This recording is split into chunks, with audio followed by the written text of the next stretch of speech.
مریم کا دل زور زور سے دھڑک رہا تھا۔ وہ صبح 4 بجے ہی واش روم میں وضو کرنے آئی۔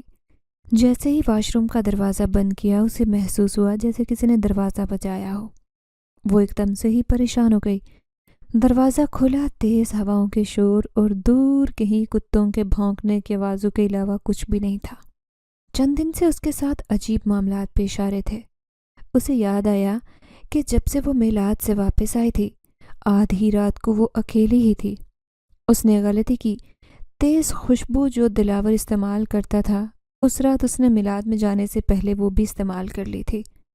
اماں نے منع بھی کیا کہ یہ خوشبو استعمال نہ کیا کرو مریم، اور رات کو کسی محفل میلاد میں جانے کی ضرورت نہیں ہے۔ لیکن مریم کو جب کوئی پیار سے بلاتا وہ کسی کو انکار نہیں کر سکتی تھی، اور پھر وہ تو اس کی بہت اچھی سہیلی تھی۔ ناز کی امی عمرہ کر کے آئی تھی، تبھی تو اس نے محفل میلاد رکھوائی تھی۔ مریم نہ صرف بہترین تلاوت کیا کرتی تھی بلکہ وہ میلاد بھی بہت خوبصورتی سے پڑھتی تھی۔ اس کی خوبصورت آنکھوں میں خود بخود آنسو آ جاتے جب وہ ذکر مصطفیٰ کرتی۔ اس دن وہ ناز کے گھر سے واپس آ رہے تھے جب اس کی امی کہنے لگی، مریم بیٹی، 3 گلی دور تمہارا گھر ہے، میں کسی سے بول دیتی ہوں وہ تمہیں چھوڑ کر آ جائے۔ ناز کے ابو بیمار رہتے تھے، جبکہ اس کے علاوہ ان کے گھر میں کوئی دوسرا مرد بھی نہیں تھا۔ مریم نے خوش دلی سے منع کر دیا، نہیں خالہ، میں چلی جاؤں گی۔ اس نے اس وقت کا احساس نہیں کیا 11:30 بج رہے تھے۔ کاش مجھے دلاور لینے آ جائے، اس نے دل ہی دل میں سوچا، لیکن دلاور اتنا نیک نہیں تھا، اسے اپنے دوستوں سے ہی فرصت نہیں تھی، وہ بہن کا احساس کیا کرتا۔ ناچار وہ خود ہی اکیلی ناز کے گھر سے نکل آئی۔ اس گلی میں سے گزرتے ہوئے اسے ایک عجیب سا احساس ہوا۔ اس کالونی کا بچہ بچہ جانتا تھا کہ یہ گلی کس وجہ سے مشہور ہے۔ سب سے بڑی وجہ یہ پیپل کا پیڑ تھا جس سے رات کو آنے والی عجیب و غریب آوازیں لوگوں کو اس گلی سے گزرنے سے بھی منع کرتی تھی۔ لیکن مریم کی مجبوری تھی۔ دل ہی دل میں آیت الکرسی کا ورد کرتی وہ تیزی سے یہاں سے گزرنے لگی۔ مریم رکو ذرا۔ اچانک ہی اسے محسوس ہوا جیسے اسے کسی نے پیچھے سے آواز دی ہے۔ وہ پلٹی تھی، اور شاید اس کا پلٹنا ہی اس کی سب سے بڑی غلطی تھی۔ ایک سایہ تیزی سے مریم کے پاس سے گزر کر آگے کی طرف گیا تھا۔ اس کے وجود میں ایک سنسنی دوڑ گئی۔ اس گلی میں مریم کے لگائے ہوئے پرفیوم کی خوشبو چاروں طرف پھیلی ہوئی تھی۔ اسے لگ رہا تھا جیسے اس کے قدم منجمد ہو گئے ہیں، اٹھنے سے انکاری ہیں۔ وہ بھاری قدم لیے تیز تیز گھر جانے کی کوشش کر رہی تھی، لیکن اسے اس سفر میں وہ ہانپنے لگی تھی جیسے میلوں کا سفر طے کر کے آئی ہو۔ اماں سامنے ہی بیٹھی تھیں، اسے دیکھ کر غصے سے کہنے لگی، اتنی دیر کر دی تم نے، کب سے اس بڑھاپے کی حالت میں تمہارے انتظار میں جاگ رہی ہوں۔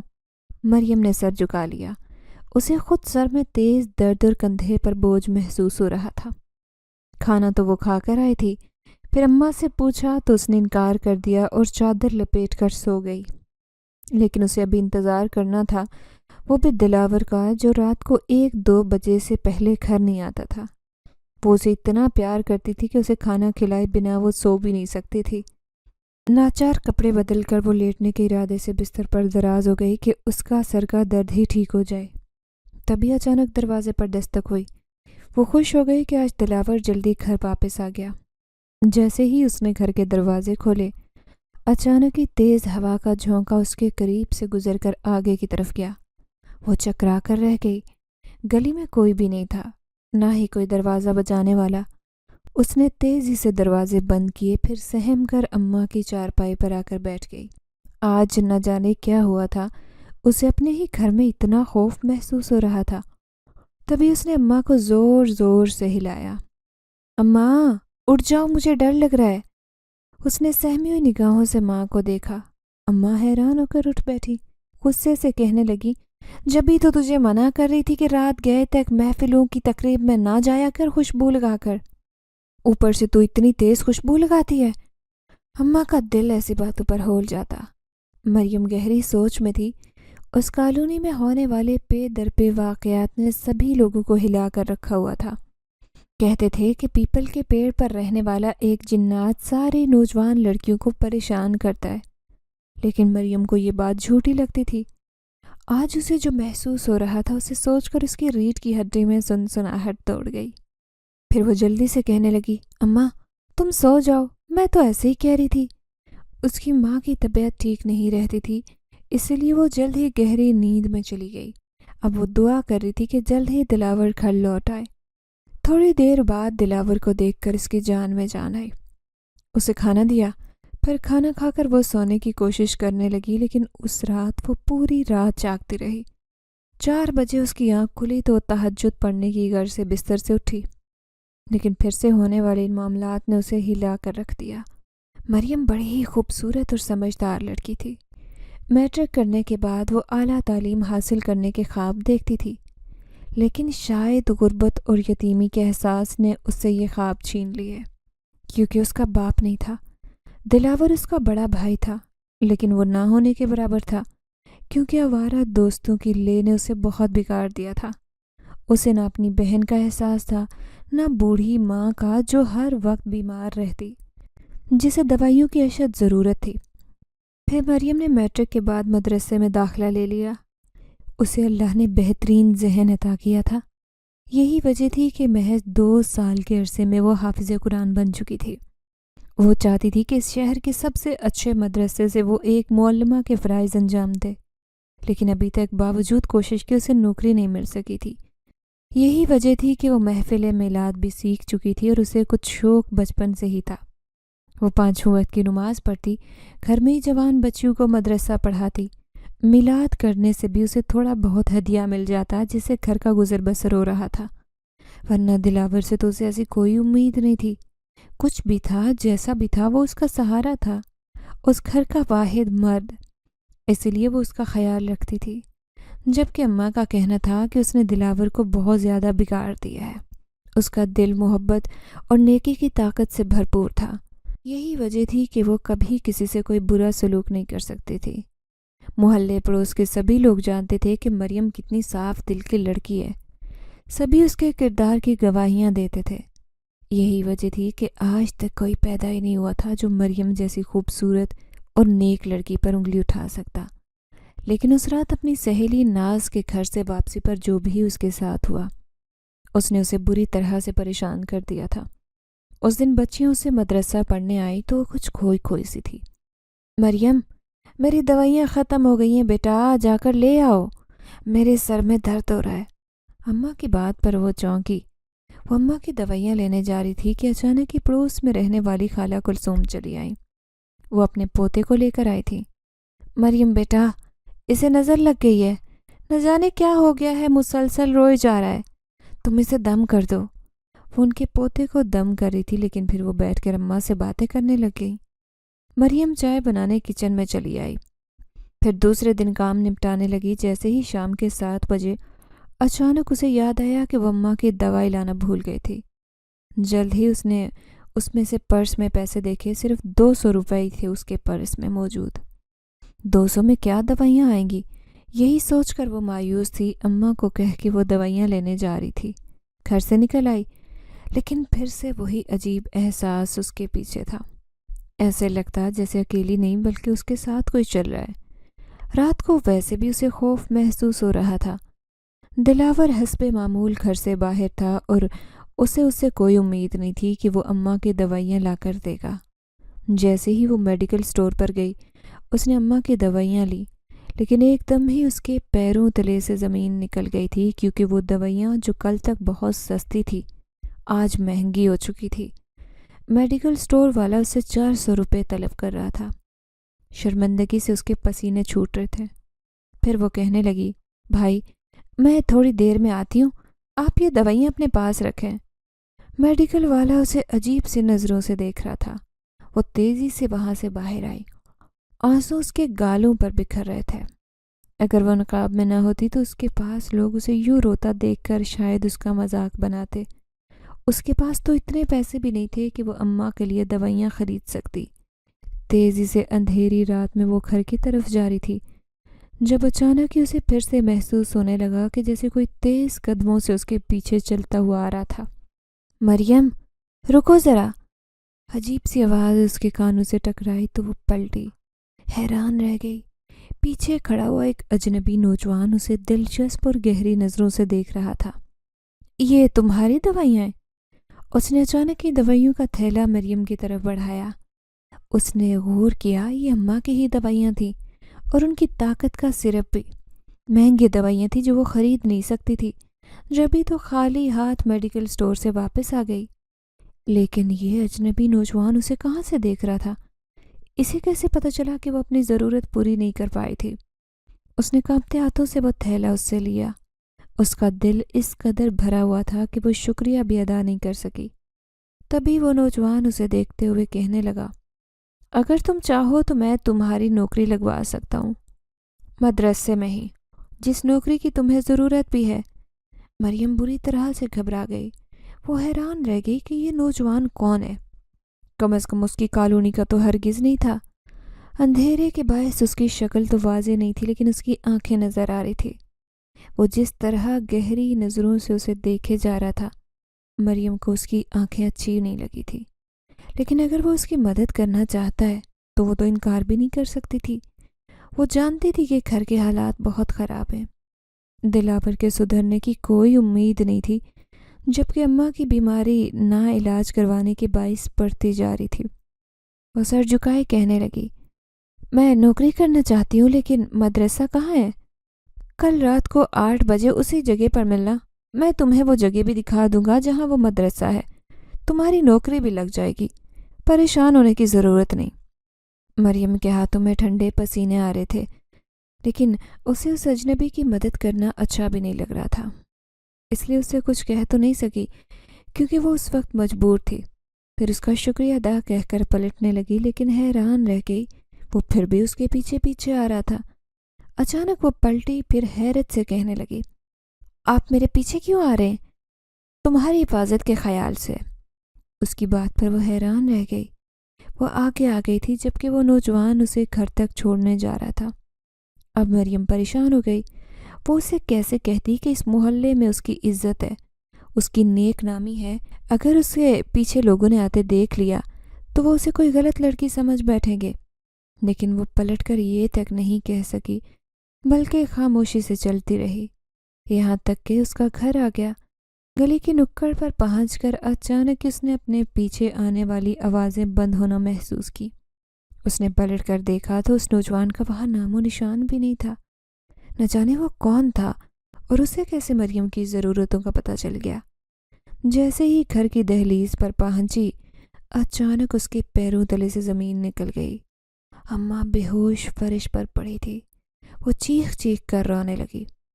تیزی سے دروازہ کھول کر کوئی اندر آیا تھا۔ مریم نے آنسو بھری نظروں سے سامنے دیکھا۔ وہ وہی نوجوان تھا جو اس کی مدد کرنے کے لیے فوراً ہی آ گیا تھا۔ اسی نوجوان نے اس کی ماں کو اٹھا کر چارپائی پر لٹایا۔ پھر وہ مریم کو تسلی دیتے ہوئے کہنے لگا، یہ صرف بے ہوش ہوئی ہیں، تم انہیں پانی پلاؤ، ٹھیک ہو جائیں گی۔ یہ کہہ کر وہ تیزی سے گھر سے باہر چلا گیا۔ تبھی دلاور چند لمحے بعد گھر میں داخل ہوا۔ اس کی حالت عجیب ہو رہی تھی، جیسے وہ نشہ کر کے آیا ہو۔ مریم نے غصے سے اس کی طرف دیکھا۔ تمہیں معلوم بھی ہے کہ اماں کی کیا حالت ہو گئی تھی؟ میں دوائیاں لینے چلی گئی اور اماں پیچھے سے بے ہوش ہو گئی۔ وہ دلاور کو احساس دلانا چاہتی تھی، لیکن اس نے ایک نظر اپنی ماں کو دیکھا، پھر سر جھٹکتا دوسرے کمرے میں چلا گیا۔ چھوٹے چھوٹے 2 کمرے ہی تو تھے اس گھر میں۔ ایک میں مریم اور اس کی ماں سوتے تھے، جبکہ دوسرے میں دلاور کی حکومت تھی۔ لیکن مریم اس نوجوان کی شکر گزار ہو رہی تھی۔ نہ جانے وہ کون تھا جو اس کی مدد کرنے کے لیے چند لمحے میں ہی اس گھر میں داخل ہو گیا تھا۔ پریشانی کے مارے نہ جانے اس کی کتنی بری حالت تھی۔ پھر دوسرے دن اس کے بتائے وقت پر وہ وہیں سے کھڑی اس کا انتظار کر رہی تھی۔ جب کسی نے اسے مخاطب کیا، آ گئی تم؟ اس نے پلٹ کر دیکھا تو وہ اس کے سامنے ہی تھا۔ وہ آج پھر نقاب میں آئی تھی۔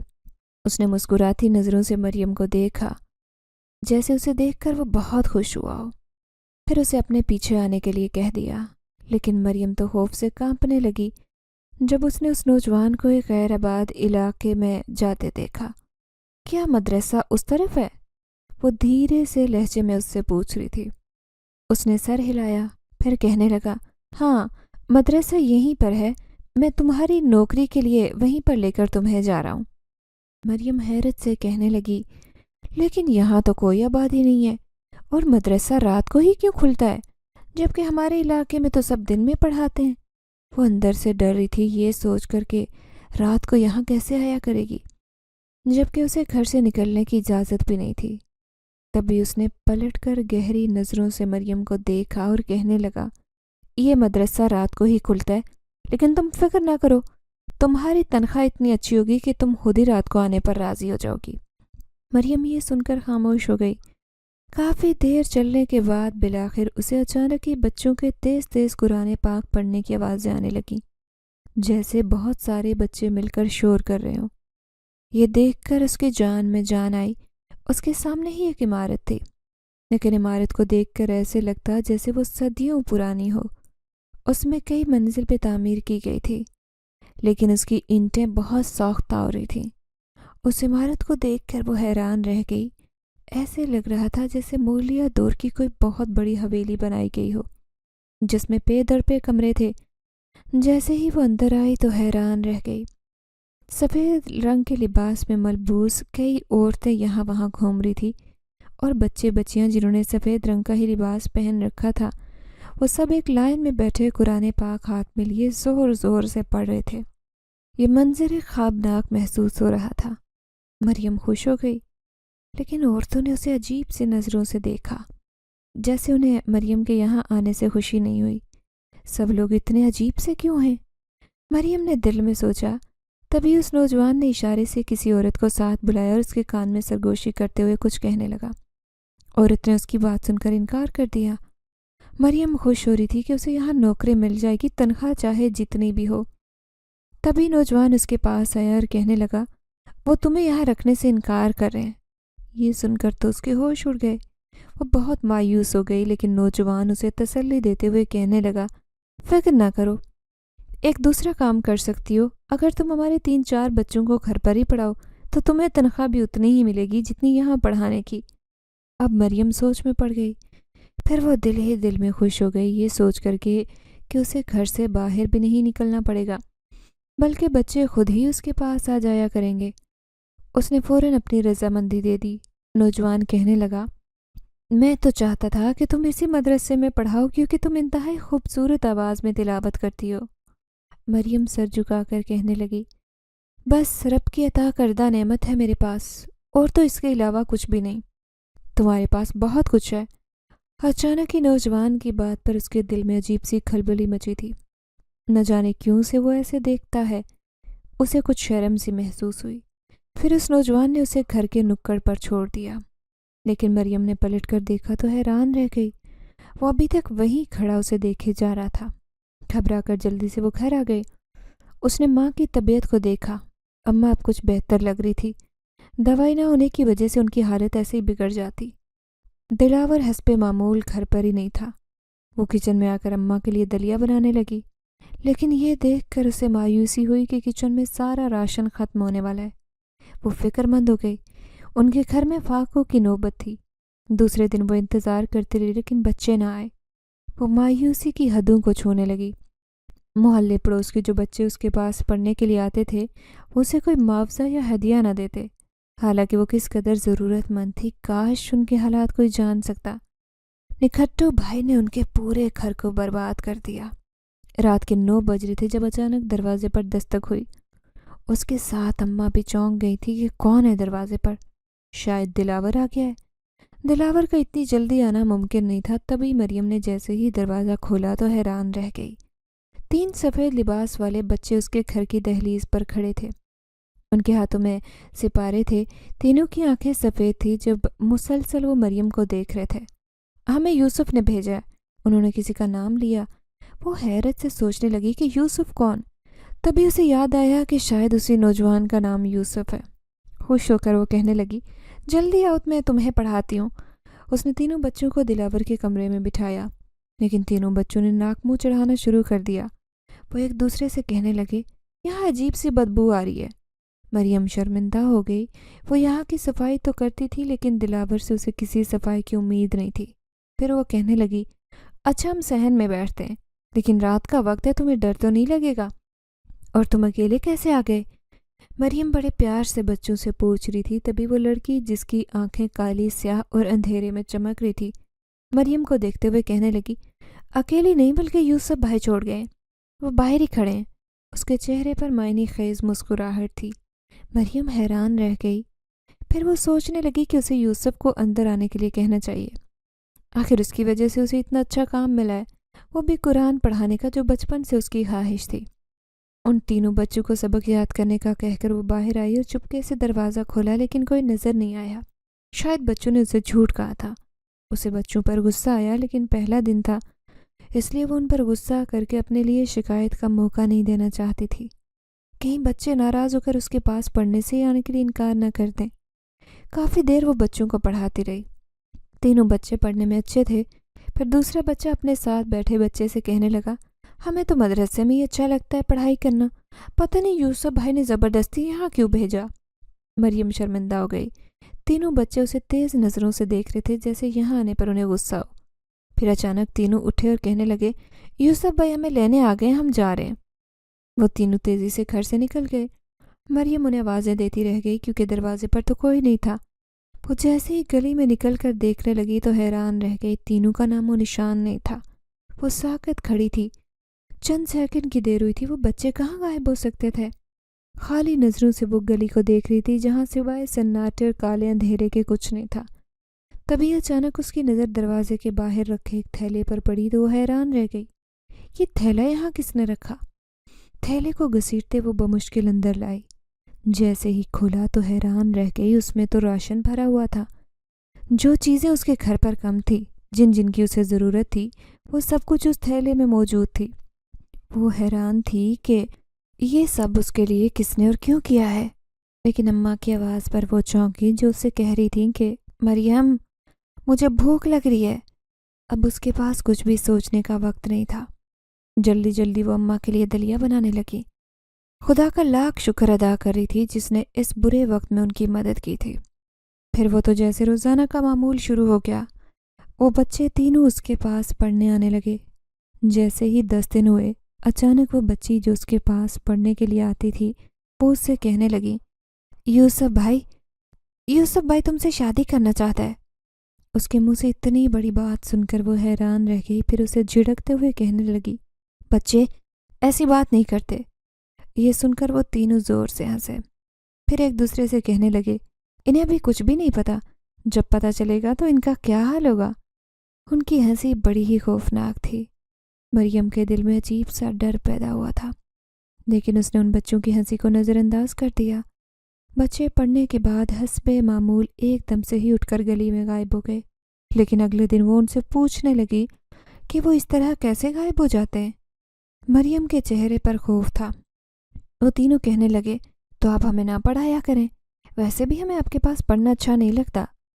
یہ سن کر مریم تھوڑی شرمندہ ہو گئی، پھر اداس لہجے میں کہنے لگی، تمہیں پڑھانا میری مجبوری ہے، کیونکہ میرے گھر کے حالات بہت خراب ہیں، اور میرے پاس کوئی پڑھنے آتا ہے تو میں اسے ہدیہ بھی نہیں لیتی، لیکن جنہوں نے تمہیں بھیجا ہے انہوں نے مجھے کہا تھا کہ وہ ہدیے پر ہی تم لوگوں کو میرے پاس پڑھنے کے لیے بھیجیں گے۔ تینوں بچے منہ بنا رہے تھے، شاید وہ یہاں آ کر خوش نہیں تھے۔ آج جیسے ہی وہ باہر جانے لگے، مریم ایک دم تیزی سے اٹھی، وہ ان کے پیچھے پیچھے آ رہی تھی۔ تینوں بچوں نے پلٹ کر دیکھا اور کہنے لگے، آپ ہمارا پیچھا کیوں کر رہی ہیں؟ مریم کہنے لگی، میں یوسف سے بات کرنا چاہتی ہوں۔ تم کہتے تھے نا کہ گلی کے نکڑ پر یوسف تمہیں لینے آتا ہے، کہاں ہے وہ؟ وہ چاروں طرف سے اسے دیکھنا چاہتی تھی، لیکن یوسف اسے کہیں دکھائی نہیں دیا۔ میں یہاں ہوں۔ اچانک مریم نے اسے اپنے پیچھے سے آواز سنائی دی تو وہ حیرت سے پلٹی۔ یوسف اس کے پیچھے کھڑا تھا۔ ایک دم سے یہ حیران ہو کر اس نے بچوں کو دیکھا تو اس کے پیروں تلے سے زمین نکل گئی، کیونکہ تینوں بچوں کا نام و نشان نہیں تھا، سوائے یوسف کے گلی میں کوئی موجود نہیں تھا۔ وہ بچے کہاں گئے؟ وہ حیران پریشان سے یوسف سے پوچھ رہی تھی، لیکن یوسف مسکرا دیا۔ اس کی مسکراہٹ بڑی خوبصورت تھی۔ آج اس نے مریم کو بغیر نقاب کے دیکھ لیا۔ اس کی خوبصورتی کسی چاند کی طرح چمک رہی تھی، جبکہ یوسف اسے دیکھے جا رہا تھا۔ مریم کو اس سے گھبراہٹ ہو رہی تھی۔ میں تم سے نکاح کرنا چاہتا ہوں، یوسف نے اپنے دل کی بات کہی تھی۔ مریم کے تو ہوش اڑ گئے۔ یہ کیا کہہ رہے ہیں آپ؟ وہ کچھ حیران پریشان سی اس سے پوچھ رہی تھی، تم صرف میری ہو اور میں تمہیں نکاح کا پیغام دے رہا ہوں، میرے علاوہ تم کسی کی نہیں ہو سکتی، یہ یاد رکھنا۔ یہ کہہ کر وہ تیزی سے وہاں سے گزرتا اس کے پاس سے چلا گیا، لیکن مریم کو اچانک کچھ یاد آیا۔ اس دن ناز کے گھر سے میلاد کی محفل سے آتے ہوئے اسے کچھ ایسا ہی عجیب احساس ہوا تھا، جیسے کوئی تیز ہوا کا جھونکا اس کے پاس سے گزرا ہو، اور آج یوسف جب اس کے پاس سے گزرا تو اسے بالکل ویسا ہی محسوس ہوا۔ وہ حیران پریشان کچھ سوچنے پر مجبور تھی، پھر تیزی سے گھر چلی آئی۔ کہاں چلی گئی تھی مریم؟ کب سے تجھے آوازیں دے رہی تھی؟ اماں غصے میں تھی، جب سے وہ بیمار ہوئی تھی بہت زیادہ چڑچڑی ہونے لگ گئی تھی۔ نہ جانے مجھے کیا ہو رہا ہے، میرا ایک ہاتھ ہی کام نہیں کر رہا، نہ ہی ایک پاؤں، اس نے مریم کو بتایا۔ یہ سن کر مریم کی جان نکل گئی، اس نے بے اختیار ماں کو دیکھا اور جلدی سے اسے پانی پلانے لگی، لیکن اچانک ہی اس کی اماں بے ہوش ہو کر زمین پر جا گری۔ سچ میں ہی اس کی اماں کو فالج کا اٹیک آیا تھا۔ وہ چیخ چیخ کر محلے پڑوس کے لوگوں کو بلانے لگی کہ کوئی اس کی مدد کرے، اس کی ماں کو ہسپتال لے جائے، لیکن رات کے سناٹے میں اس کی پکار سننے والا کوئی نہیں تھا۔ تبھی تیزی سے ایک وجود اندر آیا، وہ یوسف ہی تھا، جو ہمیشہ کی طرح اس کی مدد کرنے کے لیے اچانک اس گھر میں چلا آیا۔ اسی لیے اس کی ماں کو اپنے کندھے پر اٹھایا اور سڑک کنارے لے کر چلا آیا۔ قریب سے گزرتے رکشے کو اس نے رکوا کر مریم اور اس کی ماں کو سوار کیا تھا۔ خود نہ جانے کیوں رکشے میں سوار نہیں ہوا۔ اب مریم اپنی ماں کو ایک سرکاری ہسپتال لے کر آئی تھی، لیکن یہاں آ کر ڈاکٹرز نے ایک بری خبر سنائی تھی، جسے وہ فالج کا اٹیک سمجھ رہی تھی، وہ ہارٹ اٹیک تھا۔ کئی سالوں کی اذیت برداشت کرتے شاید وہ تھک چکی تھی، تبھی ڈاکٹر نے اسے یہ بری خبر سنائی۔ مریم کی ماں کے بچنے کی کوئی امید نہیں تھی۔ وہ تیز تیز سانس لے رہی تھی اور مسلسل مریم کو پکار رہی تھی، میری بچی، میں مرنے والی ہوں، شاید مجھے احساس ہونے لگا ہے، تم اپنا خیال رکھنا۔ ان سے تو بات بھی نہیں ہو رہی تھی۔ مریم کی آنکھیں مسلسل آنسو بہا رہی تھی۔ وہ اپنی ماں کو کھونا نہیں چاہتی تھی، شاید ماں ہی اس کا اس دنیا میں واحد سہارا تھی۔ دلاور سے تو اسے ایسی کوئی امید نہیں تھی۔ آج نہ جانے وہ کہاں بھٹکتا پھر رہا ہوگا، اور اسے پتہ بھی نہیں کہ اس کی عزیز ہستی، اس کی ماں، اسے جنم دینے والی وہ عورت اس دنیا سے چلی گئی ہے۔ آخر کار مریم کی ماں اسے چھوڑ کر ایک دوسری دنیا میں جا چکی تھی۔ وہ زور سے چیخ رہی تھی، لیکن اسے سنبھالنے والا کوئی نہیں تھا۔ پھر جب اس کی ماں کو لے کر لوگ گھر آئے، اس کی ماں کے جنازے کو تیار کیا گیا، تبھی دلاور پہنچا۔ اس کا بھائی تو ایسا تھا جس کے کندھے سے وہ لگ کر ماں کے غم میں آنسو بھی نہیں بہا سکتی تھی۔ آج وہ بالکل اکیلی ہو گئی۔ پھر 3 دن بعد ہی اسے گھر میں اچانک خوف محسوس ہونے لگتا، ایسے لگتا جیسے اس کے علاوہ بھی اس گھر میں کوئی موجود ہے۔ ان بچوں نے تو آنا کب کا چھوڑ دیا تھا، جبکہ یوسف بھی اس کے سامنے نہیں آیا تھا۔ لیکن ایک رات جب وہ دلاور کا انتظار کر رہی تھی، رات کے اندھیرے میں اس نے کسی کو صحن میں چلتے پھرتے دیکھا۔ وہ ڈر کر کھڑکی سے جھانکنے لگی۔ کوئی وجود تھا جو ادھر ادھر پھر رہا تھا، جیسے اس گھر کی اور اس کی حفاظت کر رہا ہو۔ خوف زدہ سی اس نے دروازے بند کر لیے۔ وہ سونے کی کوشش کرنے لگی۔ دلاور کا انتظار اس نے کب کا چھوڑ دیا تھا۔ تب سے جب سے اس کی ماں جدا ہوئی تھی، اسے اپنی زندگی بری لگنے لگی۔ اب اسے خیال آتا کہ اس کی ماں کیوں اسے شادی پر زور دے رہی تھی کہ مریم جلدی شادی کر لے، کیونکہ اب اس کی زندگی کا کوئی بھروسہ نہیں۔ ماں کے مرنے کے بعد اس کی زندگی یوں ہو جائے گی، اس نے خواب میں بھی نہیں سوچا تھا۔ یہ دن تو جیسے تیسے گزر گیا، لیکن اگلے دن اسے نہیں معلوم تھا کہ اس پر کیا قیامت ٹوٹنے والی ہے۔ جب رات کے 10 بج رہے تھے تو اچانک ہی دلاور گھر کے اندر آیا۔ اس کے ساتھ 2 آدمی بھی اندر آئے تھے۔ غیر مردوں کو یوں اندر آتے دیکھ کر وہ حیران رہ گئی تھی۔ مریم، مریم یہاں آؤ، دلاور اسے زور سے آوازیں دے رہا تھا۔ وہ حیران رہ گئی کہ دلاور اسے غیر مردوں کے سامنے آنے کا کہہ رہے، جبکہ وہ حافظ قرآن تھی۔ ایک پردے دار لڑکی کبھی یوں غیر مردوں کے سامنے نہیں آتی تھی۔ اگر وہ باہر جاتی تو وہ نقاب کے بغیر نہیں جاتی تھی۔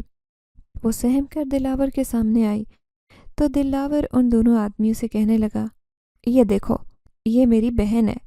وہ ایک آدمی سے کہنے لگا، تم اس سے نکاح کر لینا اور میرا قرضہ معاف کر دینا، میں تمہارا قرضہ کیسے چکاؤں گا؟ وہ دونوں آدمی مریم کو حوس زدہ نظروں سے دیکھ رہے تھے۔ جبکہ مریم آنکھیں پھاڑے حیرت سے اپنے بھائی کو دیکھ رہی تھی۔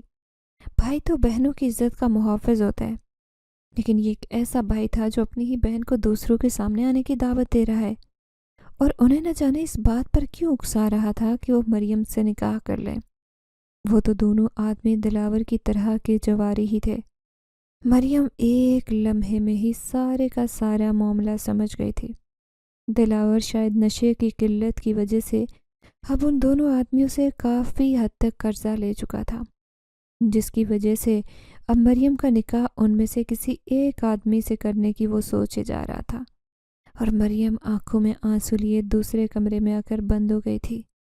بار بار گھر کے چکر لگاتی وہ اپنی عزت کی حفاظت کی دعائیں مانگ رہی تھی۔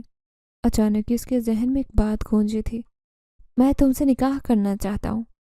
یوسف اس کے نگاہوں کے سامنے آیا تھا۔ وہ تو ان غلیظ آدمیوں سے کافی درجے بہتر ہے۔ اگلی رات اس نے ایک اور اہم فیصلہ کیا تھا۔ اس نے بیگ میں چند کپڑے رکھے۔ دلاور اور اس کے آدمیوں سے بچنے کا ایک یہی طریقہ ہے، ورنہ دلاور زبردستی بھی اس سے نکاح کر کے ان میں سے کسی بھی آدمی کے ساتھ اسے بھیج سکتا تھا۔ اب وہ اس کا ٹوٹل مختار ہے۔ حافظ قرآن مریم اپنا گھر چھوڑنے پر مجبور ہو گئی تھی۔ اب وہ اپنے گھر سے بہت دور آ گئی تھی، کسی شیلٹر ہوم، کسی یتیم خانے کی تلاش میں، جہاں وہ کچھ عرصے کے لیے ہی صحیح مگر پناہ لے سکے۔ وہ جانتی تھی کہ اس شہر میں بہت سارے ایسے ادارے ہیں جو یتیم، غریب اور نادر لڑکیوں کو پناہ دیتے ہیں۔ تیز تیز قدموں سے چلتے ہوئے وہ اس علاقے کی طرف آ گئی تھی جہاں پر آبادی کا نام و نشان بھی نہیں تھا۔ کہیں وہ راستہ تو نہیں بھول گئی؟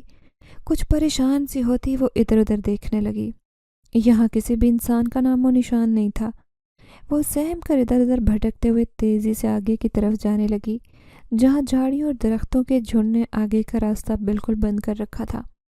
اس سے پہلے کہ وہ پریشانی اور حالات سے مجبور ہو کر وہیں پر گر کر بے ہوش ہو جاتی، اچانک اس کے کانوں میں اذان کی آواز آئی تھی۔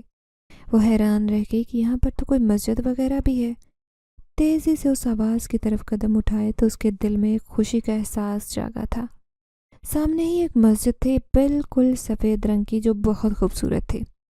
اتنی خوبصورت مسجد اس نے اپنی زندگی میں نہیں دیکھی تھی۔ وہ جلدی سے مسجد کی طرف چلی آئی، لیکن یہ سوچ کر رک گئی کہ اندر بہت سارے نمازی بھی ہوں گے۔ جیسے ہی وہ اندر جھانکنے لگی تو حیران رہ گئی۔ مسجد بالکل خالی تھی، لیکن اذان کی آواز اسی مسجد کے اندر سے آ رہی تھی۔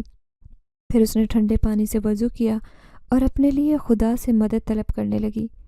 وہ باہر صحن میں ہی بیٹھ کر رب کے حضور آنسو بہا رہی تھی کہ اچانک اسے اندر ایک آدمی نماز پڑھتا ہوا نظر آیا، جس نے سفید رنگ کا لباس پہن رکھا تھا۔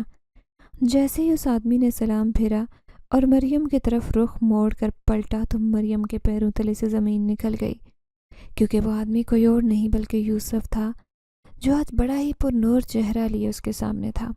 وہ حیرت سے دیکھ رہی تھی، اس مسجد میں اس کا سامنا یوسف سے ہوگا اس نے خواب میں بھی نہیں سوچا تھا۔ وہ 2 قدم چلتا اس کے سامنے آیا۔ میں سوچ بھی نہیں سکتا تھا کہ میری دعا یوں قبول ہوگی۔ وہ بڑا خوش لگ رہا تھا۔ مجھے تم سے عشق تھا، میں تم سے نکاح کرنا چاہتا ہوں۔ یوسف نے ایک ہی لمحے میں اسے حیران کر دیا۔ پھر وہ کہنے لگی، لیکن تم کہاں رہتے ہو؟ تم کون ہو؟ میں تمہارے بارے میں جاننا چاہتی ہوں۔ وہ اس سے نکاح کے لیے تیار تھی، لیکن اس سے پہلے سب کچھ جاننا چاہتی تھی۔ وہ مایوس نظر آنے لگا۔ میری سچائی جاننے کے بعد تم کبھی مجھ سے نکاح پر راضی نہیں ہوگی۔ مریم حیران رہ گئی۔ وہ اس سے کہنے لگی کہ میں وعدہ کرتی ہوں کہ تم سے ہی نکاح کروں گی، لیکن پہلے اپنے بارے میں سب کچھ بتاؤ۔ اگر تم بعد میں مکر گئی تو؟ یوسف اسے غور سے دیکھ رہا تھا۔ مریم نے اس سے وعدہ کر لیا تھا کہ پھر جو بات یوسف نے اسے کہی، اسے سن کر اس کے پیروں تلے سے زمین نکل گئی، جب وہ اس سے کہنے لگا کہ وہ کوئی انسان نہیں بلکہ ایک جن ذات ہے۔ اس دن وہ اس درخت پر موجود تھا جب مریم کو اس نے گزرتے ہوئے دیکھا۔ اس کے وجود کی خوشبو، اس کی پاکیزگی کو محسوس کر کے اس کے دل میں مریم کے لیے عشق پیدا ہو گیا تھا۔ وہ اس کا پیچھا کرتا اس کے سامنے آنے کی کوشش کرنے لگا، لیکن اندر سے خوف زدہ تھا کہ کہیں مریم اس کی سچائی جاننے کے بعد اس سے خوف زدہ نہ ہو جائے۔ اس لیے وہ ایک انسانی روپ لے کر اس کے سامنے آیا۔ وہ مریم کو اپنے سے بہت قریب کرنا چاہتا تھا تبھی اسے جنات کی مدد سے لے کر وہاں گیا جہاں پر انسانوں کی نہیں بلکہ جنات کے بچے قرآن پاک پڑھنے آتے تھے، لیکن وہ اس سے پہلے اتنا نیک نہیں تھا۔ مریم کو دیکھنے کے بعد ہی وہ نماز پڑھنے لگا، قرآن پڑھنے لگا اور اپنے رب کے بہت قریب ہو گیا تھا۔ مریم ایک صابر، شاکر اور شکر گزار لڑکی تھی، اور نیک بھی۔ اتنے خراب حالات ہونے کے باوجود وہ کبھی کسی برائی کی طرف راغب نہیں ہوئی تھی۔ یہی وجہ تھی کہ وہ ہر وقت مریم کو ہی دیکھتا رہتا تھا۔ لیکن ایک دن اسے ایک جنزادی نے کہا کہ وہ کسی انسانی لڑکی سے نکاح نہیں کر سکتا، کیونکہ وہ کسی کو دھوکہ دے گا تو یہ گناہ ہوگا۔ اس لیے وہ مریم کو چھوڑ کر اپنی دنیا میں چلا آیا۔ لیکن آج جب وہ جنات کی مسجد میں نماز پڑھ رہا تھا تو اس نے بے اختیار مریم کو یاد کیا اور وہ اس کے سامنے آ گئی۔ اس کی دعائیں یوں قبول ہوں گی اس نے تو خواب میں بھی نہیں سوچا تھا۔ جن ذات اسے اپنی سچائی بتا رہا تھا جبکہ مریم خوف سے کانپ رہی تھی۔ وہ اٹھ کر بھاگ جانا چاہتی تھی۔ وہ جانے انجانے میں اس جنات سے ایک وعدہ کر چکی تھی، لیکن اب وہ اس وعدے سے مکر نہیں سکتی تھی، جبکہ اس کے دل و دماغ میں، اس کے ذہن میں بھی یہ بات نہیں تھی کہ وہ انسان نہیں بلکہ ایک جن زاد ہوگا۔ جن زاد یوسف نے اس کے چہرے پر خوف دیکھ لیا تھا۔ اچانک مریم تیزی سے اٹھی اور وہاں سے بھاگنے لگی۔ اس نے پلٹ کر دیکھا، شاید وہ اس کے پیچھے آ رہا ہوگا، لیکن اس کے پیچھے تو کوئی بھی نہیں تھا۔ وہ اور تیزی کے ساتھ وہاں سے بھاگتے جا رہی تھی، لیکن اچانک ہی کسی سے بری طرح سے ٹکرائی تھی۔ تم مجھ سے وعدہ کر چکی ہو مریم، اور اس بات سے اب مکر نہیں سکتی۔ جنزاد اسے غصے سے دیکھ رہا تھا، اس کی آنکھوں سے شعلے نکل رہے تھے۔ تبھی مریم نے اس کے آگے ہاتھ جوڑ دیا اور کہنے لگی، خدا کے لیے میرا پیچھا چھوڑ دو، مجھے تمہاری سچائی معلوم نہیں تھی، تم نے مجھے دھوکہ دیا ہے۔ وہ زور زور سے چیختی وہاں سے بھاگ رہی تھی۔ تبھی کسی نے اسے آواز دے کر روکا تھا، اے لڑکی، کون ہو تم اور یہاں کیا کر رہی ہو؟ اسے کوئی آوازیں دیتا اسے پکار رہا تھا، لیکن مریم رکنا نہیں چاہتی تھی۔ اسے ایسے لگ رہا تھا کہ جنزاد نے اسے چاروں طرف سے گھیر لیا ہے، وہ اس کا پیچھا نہیں چھوڑے گا۔ وہ اس جنگل سے تیزی سے نکلنا چاہتی تھی، لیکن اسے کوئی راستہ نظر نہیں آ رہا تھا۔ تبھی کوئی بھاگتا ہوا اس کے سامنے سے آیا تھا۔ رک جاؤ، میں تمہاری بلائی کے لیے کہہ رہی ہوں، آگے مت جانا، بہت خطرہ ہے۔ تبھی وہ اجنبی نوجوان اس کے سامنے آیا۔ مریم نے سہمی نظروں سے اسے دیکھا۔ وہ نوجوان ابھی بھی اسے حیرت سے دیکھ رہا تھا۔ میرا نام خرم ہے اور میں یہاں سے گزر رہا تھا، لیکن پچھلے 3 دن سے یہاں بھٹک رہا ہوں کیونکہ غلطی سے یہاں پر آ گیا۔ مجھے یہاں سے نکلنے کا راستہ نہیں مل رہا۔ مریم اس سے ڈر رہی تھی۔ اسے لگ رہا تھا کہ خرم کی شکل میں جنزاد اس کے سامنے کھڑا ہے۔ اس کی آنکھوں میں اس کے اندر خوف دیکھ کر وہ اسے کہنے لگا، ایسے لگتا ہے کہ تم کسی چیز سے ڈر رہی ہو۔ دیکھو، مجھے معلوم ہے کہ یہ پورا جنگل ساری جگہ آسیب زدہ ہے۔ یہاں پر اگر کوئی غلطی سے بھی آ جائے تو وہ دوبارہ صحیح سلامت چلا جائے، اس بات کا اتنا امکان نہیں ہوتا، کیونکہ ایک تو انسان ویسے ہی ہارٹ اٹیک کے باعث دنیا سے چلا جائے گا، اور دوسرا یہ کہ میں نے سنا ہے جگہ جگہ پر ان درختوں پر جنات کا بسیرا ہے۔ اگر تم یہاں سے نکلنا چاہتی ہو تو میرے ساتھ چلو۔ مریم آنسو بہاتی اس کے پیچھے پیچھے تھی۔ وہ اسے کیسے بتاتی کہ وہ اس کے ساتھ کیا کیا نہیں ہو چکا تھا۔ پھر آخر کار خدا کا کرم ہوا کہ اسے اس جنگل سے نکلنے کا راستہ ملا۔ اب خرم اس سے پوچھ رہا تھا کہ وہ کہاں سے آئی ہے اور کہاں جانا چاہتی ہے، لیکن مریم کے پاس اسے بتانے کے لیے کچھ بھی نہیں تھا، کیونکہ وہ اپنا گھر چھوڑ کر آئی تھی۔ اس نے اپنی ماں کو کھویا تھا، اس کے پاس کچھ بھی نہیں تھا، وہ بس خالی ہاتھ تھی۔ مریم بالکل خاموش تھی۔ خرم حیرت سے اسے دیکھ رہا تھا کہ وہ اسے بتاتی کیوں نہیں ہے کہ اس کی منزل کیا ہے۔ تبھی مریم سر جھکا کر کہنے لگی، مجھے کسی دارالامان میں چھوڑ دو یا پھر کسی یتیم خانے میں، کیونکہ میں وہیں پر جانا چاہتی تھی، غلطی سے یہاں آ گئی۔ خرم کہنے لگا، یہ دنیا بہت بڑی ہے، میرا گھر بھی بہت بڑا ہے، تمہیں رہنے کے لیے وہاں پر آرام سے جگہ مل سکتی ہے، میرے ساتھ چلو۔ وہ اسے بڑے پیار اور نرمی سے کہہ رہا تھا۔ مریم سوچ میں پڑ گئی۔ وہ کہنے لگی کہ میں کسی کا احسان نہیں ماننا چاہتی، آپ مجھے یہیں کسی دارالامان میں چھوڑ دیں۔ خرم مجھ سے کہنے لگا کہ نہیں، دیکھو، آج کل وہاں پر بھی بہت دھوکہ دہی چل رہی ہے، میرے ساتھ میرے گھر پر چلو، وہ اسے لے کر اس کے ساتھ جانے پر تیار ہو گیا تھا۔ مریم حیران ہو گئی، اس کا گھر سچ میں بہت بڑا تھا۔ پھر وہ اسے کہنے لگا کہ میں گھومنے پھرنے کے لیے دوسری جگہ گیا تھا، لیکن غلطی سے وہاں پر پہنچ گیا کیونکہ راستے میں میری گاڑی خراب ہو گئی تھی۔ خرم کے گھر میں اس کی ماں اور ایک چھوٹا بھائی تھا، جبکہ اس کا باپ ایک بزنس مین تھا۔ ان کے گھر کے حالات بہت اچھے تھے۔ مریم یہاں آ کر شدید احساس کمتری کا شکار تھی، لیکن اس کی ماں نے جب اس سے کہا کہ وہ اس کے بیٹے خرم سے نکاح کر لے کیونکہ خرم اسے دل ہی دل میں پسند کرنے لگا ہے۔ اس کی تو شروع سے ہی خواہش تھی کہ اس کی بہو حافظ قرآن ہو، جو تمہاری صورت میں پوری ہو گئی۔ وہ تو حیران رہ گئی، اپنے رب کا شکر ادا کرنے لگی جس نے اسے اتنا اچھا گھر عطا کیا تھا۔ لیکن جب اس کا نکاح خرم سے ہونے لگا، اچانک ہی اس رات اس کے کان میں زور سے آواز آئی، تم مجھ سے وعدہ کر چکی ہو مریم، تمہارا نکاح مجھ سے ہی ہوگا، میں تم سے عشق کرتا ہوں۔ یہ آوازیں سن کر وہ زور سے چیختی اٹھی تھی، اس کا پورا وجود کانپ رہا تھا۔ خرم کے گھر والے بھاگتے ہوئے اس کے پاس آئے تھے۔ خرم بھی حیران تھا۔ پھر وہ خوف سے کانپتے ہوئے اسے کہنے لگیں کہ مجھے ڈر لگ رہا ہے، ایسے لگتا ہے کہ یہاں کوئی موجود ہے۔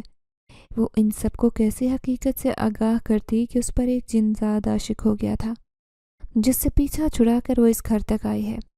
خرم اس کی کیفیت اچھی طرح سے سمجھ گیا تھا۔ پھر اس سے کہنے لگا کہ دراصل اس جنگل میں جو کوئی بھی جاتا ہے وہ اتنا ہی خوف زدہ ہو جاتا ہے، کچھ دن بعد تم ٹھیک ہو جاؤ گی۔ پھر آخر کار اس کی شادی خرم سے ہو گئی، لیکن آج بھی مریم کے کانوں میں اسی آواز کی باز گشت گونجتی رہتی ہے، مریم تم میرا عشق ہو، تم نے مجھ سے وعدہ کیا تھا۔ ان آوازوں کو محسوس کرتے وہ کانوں پر ہاتھ رکھ لیتی ہے۔ ان آوازوں سے وہ لاکھ پیچھا چھڑانے کی کوشش کے باوجود بھی کبھی کبھی اسے خواب میں یوسف جنزاد نظر آتا ہے تو وہ کئی راتیں جاگ کر گزارتی ہے۔